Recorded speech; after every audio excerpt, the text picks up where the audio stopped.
Wellness defines you as a man. Y'all see I'm up here at the observatory, Gifford Park, getting my hike on. 2 days away from turning 38. Wellness definitely defines you as a man. Wellness is something that I've taken for granted. I'm almost 40, and I'm gonna tell y'all, man, I am overweight, and I have taken for granted my health. Nothing too serious, but this is especially to my young guys and my young women who are just hustling in your 20s, and you're not taking advantage of, and excuse me if I look a little rough, I'm out here working out, whatever. Take advantage of working out. Take advantage of eating clean. Take advantage of not drinking so much. You know what I mean? I used to be really excessive, and I blew up. You know, I'm damn near 300 pounds right now. So I'm 295, and I'm trying to get back down to 240. So take advantage of your wellness. And it's more than your physical wellness, your mental wellness. I'm out here hiking, listening to an audiobook, Harlem Godfather, about Bumpy Johnson. Bumpy Johnson was a black man in the 20s, 1920s, 100 years ago, 20s and 30s and 40s. And he worked with, if you've seen the movie Hoodlum, good movie. It's about his life. But my wellness, man, I'm listening to a biography about him. You know what I mean? But the topic today is, man, things I've learned going into 40. I mean, things I've learned, not even 40 yet. Things I've learned going into 38. So number one, wellness defines you as a man. Okay? I'm sorry, man. This whole one size fits all world we live in America now, where, you know, oh, you can be who you want to be and body positivity, you know.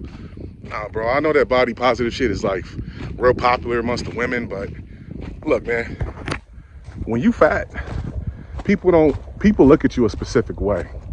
They look at you like you're low disciplined, and 9 times out of 10, whether you believe it or not, people tend to want to do business with people, and they respect people who have high discipline. And when you walk around this motherfucker, like me, I'm 295 right now, so I'm speaking to myself too. You walk around this motherfucker all sloppy and big and shit, people don't want to deal with you. You know what I'm saying? So, put it this way. If you big right now, and you've recently been and you lost hella weight, right? Notice how different people talk to you, people treat you, and everything from when you were heavier. So, say for instance, you lose about 50-something pounds, people gonna treat you differently. So wellness defines you as a man. Number two, man, look, more sacrifice, less instant gratification. More sacrifice, less instant gratification. Instant gratification is the reason, something I was taught, because I came from this hustler mindset. Hustle, hustle, hustle. And the problem when you're a hustler is you don't know how to graduate from being a hustler to being a business person. There's a big difference there. The pros of being a hustler is you got mouthpiece. You know how to talk to people. You know how to, you can sell anything. But the biggest con is you don't know how to invest long term at all. So keep that in mind. I was taught to come from a place of a hustler mindset, and it fucked me up in the end, man. You know, it took me years to get to the point to where I am doing business the slow way. Slow money over fast money. Fast money give you slow time. So instant gratification, like I said, that is something that's honestly been the biggest battle for me my whole fucking life. Expecting shit to come soon, looking for shortcuts, all of that type of shit. So that's always been a big issue for me. But it doesn't translate into business. You know, if you come into a business setting or you come to anything investing and you're expecting instant gratification, you're expecting 100% yield on your return on your investment, you're gonna fuck yourself every single time. So, you know, let the instant gratification shit go. Number 3, like, share, comment, subscribe. I would appreciate that. You know what I mean?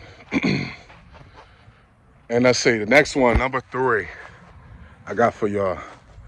Number 3 is, as much as I have evolved as a man, why do I expect entities or people to stay the same? As much as I have evolved as a man, why do I expect entities or people to stay exactly the same? Now, this one comes from, I went back home to the Bay last week.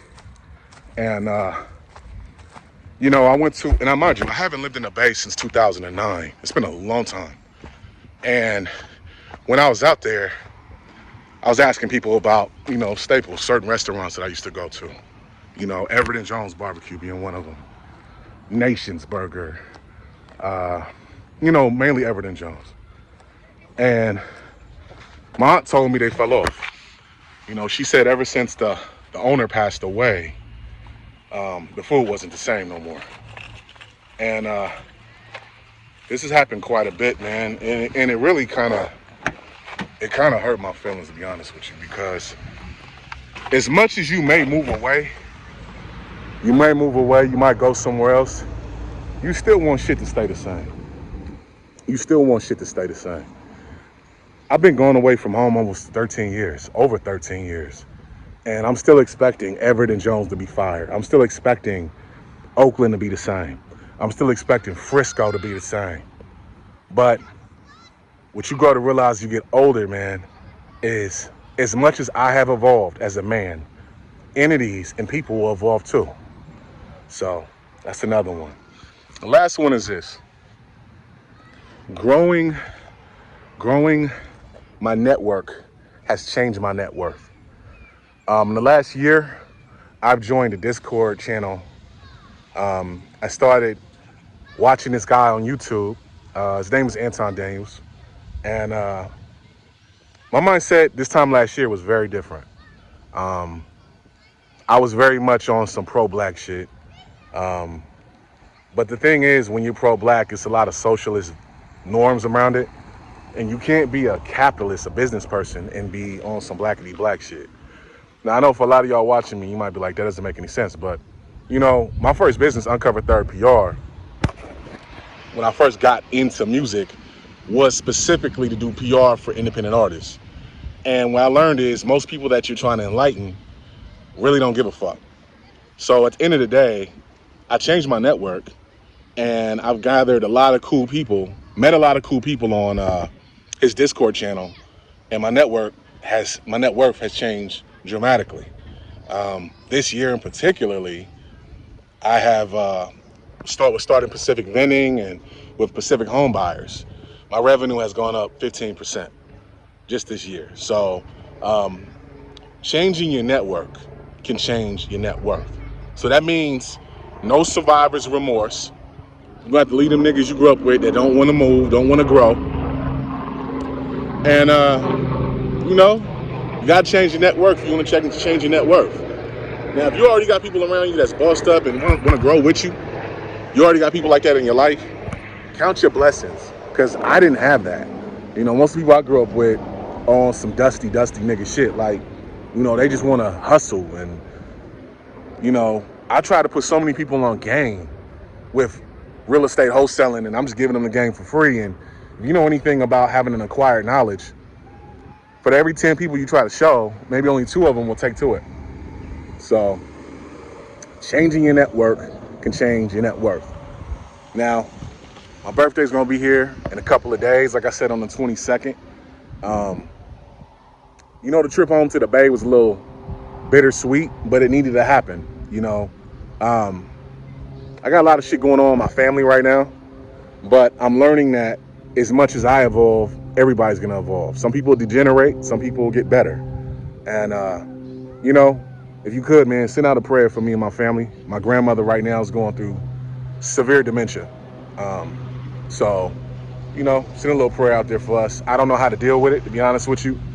And I'm probably going to chronicle a lot of what I'm dealing with on here, to try to potentially help anybody that's going through the same thing. So if you have a family member that's gone through it, the dementia, please, leave a comment below. Let me know, what I can do. She's not to the place where she's forgetting who I am, but she has hallucinations and she's getting violent and that type of shit. So, but yeah, man, I hope this helps any of you watching this, and peace and love.